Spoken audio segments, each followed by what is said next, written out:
Daniel, chapitre 4. Nebuchadnezzar, roi, à tous les peuples, aux nations, aux hommes de toute langue, qui habitent sur toute la terre. Que la paix vous soit donnée avec abondance. Il m'a semblé bon de faire connaître les signes et les prodiges que le Dieu suprême a opérés à mon égard. Que ces signes sont grands, que ces prodiges sont puissants. Son règne est un règne éternel, et sa domination subsiste de génération en génération. Moi, Nebuchadnezzar, je vivais tranquille dans ma maison et heureux dans mon palais. J'ai eu un songe qui m'a effrayé. Les pensées dont j'étais poursuivi sur ma couche et les visions de mon esprit me remplissaient d'épouvante. J'ordonnai qu'on fît venir devant moi tous les sages de Babylone, afin qu'ils me donnassent l'explication du songe. Alors vinrent les magiciens, les astrologues, les chaldéens et les devins. Je leur dis le songe, et ils ne m'en donnèrent point l'explication. En dernier lieu, se présenta devant moi Daniel, nommé Beltchatsar d'après le nom de mon Dieu, et qui a en lui l'esprit des dieux saints. Je lui dis le songe. Beltchatsar, chef des magiciens, qui a en toi, je le sais, l'esprit des dieux saints, et pour qui aucun secret n'est difficile, donne-moi l'explication des visions que j'ai eues en songe. Voici les visions de mon esprit, pendant que j'étais sur ma couche. Je regardais, et voici, il y avait au milieu de la terre un arbre d'une grande hauteur. Cet arbre était devenu grand et fort. Sa cime s'élevait jusqu'aux cieux, et on le voyait des extrémités de toute la terre. Son feuillage était beau, et ses fruits abondants. Il portait de la nourriture pour tous. Les bêtes des champs s'abritaient sous son ombre. Les oiseaux du ciel faisaient leur demeure parmi ses branches, et tout être vivant tirait de lui sa nourriture. Dans les visions de mon esprit, que j'avais sur ma couche, je regardais, et voici, un de ceux qui veillent et qui sont saints descendit des cieux. Il cria avec force et parla ainsi. Abattez l'arbre, et coupez ses branches, secouez le feuillage, et dispersez les fruits. Que les bêtes fuient de dessous, et les oiseaux du milieu de ses branches. Mais laissez en terre le tronc où se trouvent les racines, et liez-le avec des chaînes de fer et d'airain parmi l'herbe des champs, qu'il soit trempé de la rosée du ciel, et qu'il ait, comme les bêtes, l'herbe de la terre pour partage. Son cœur d'homme lui sera ôté, et un cœur de bête lui sera donné, et 7 ans passeront sur lui. Cette sentence est un décret de ceux qui veillent, cette résolution est un ordre des saints, afin que les vivants sachent que le Très-Haut domine sur le règne des hommes, qu'il le donne à qui il lui plaît, et qu'il y élève le plus vil des hommes. Voilà le songe que j'ai eu, moi, le roi Nebuchadnezzar. Toi, Beltchatsar, donne-en l'explication, puisque tous les sages de mon royaume ne peuvent me la donner. Toi, tu le peux, car tu as en toi l'esprit des dieux saints.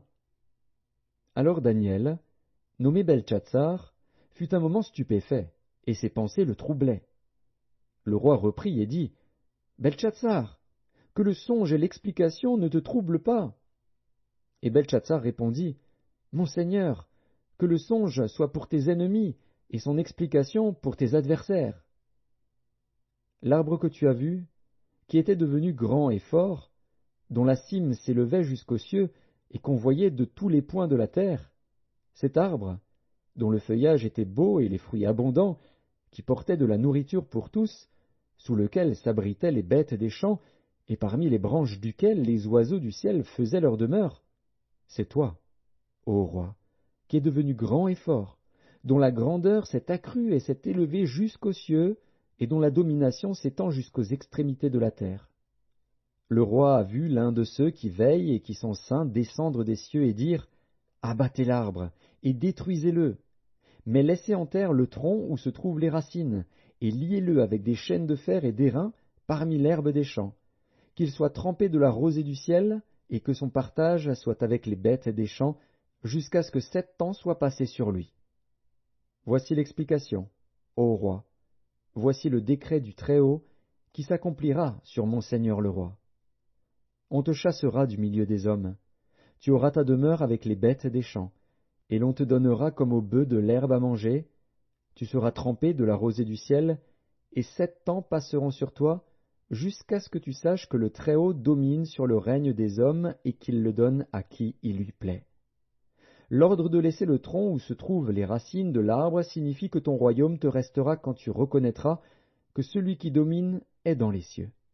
C'est pourquoi, ô roi, puisse mon conseil te plaire. Mets un terme à tes péchés en pratiquant la justice, et à tes iniquités en usant de compassion envers les malheureux, et ton bonheur pourra se prolonger. Toutes ces choses se sont accomplies sur le roi Nebuchadnezzar. Au bout de 12 mois, comme il se promenait dans le palais royal à Babylone, le roi prit la parole et dit, « N'est-ce pas ici, Babylone la grande, que j'ai bâtie comme résidence royale par la puissance de ma force et pour la gloire de ma magnificence ?» La parole était encore dans la bouche du roi, qu'une voix descendit du ciel. « Apprends, roi Nebuchadnezzar, qu'on va t'enlever le royaume. On te chassera du milieu des hommes.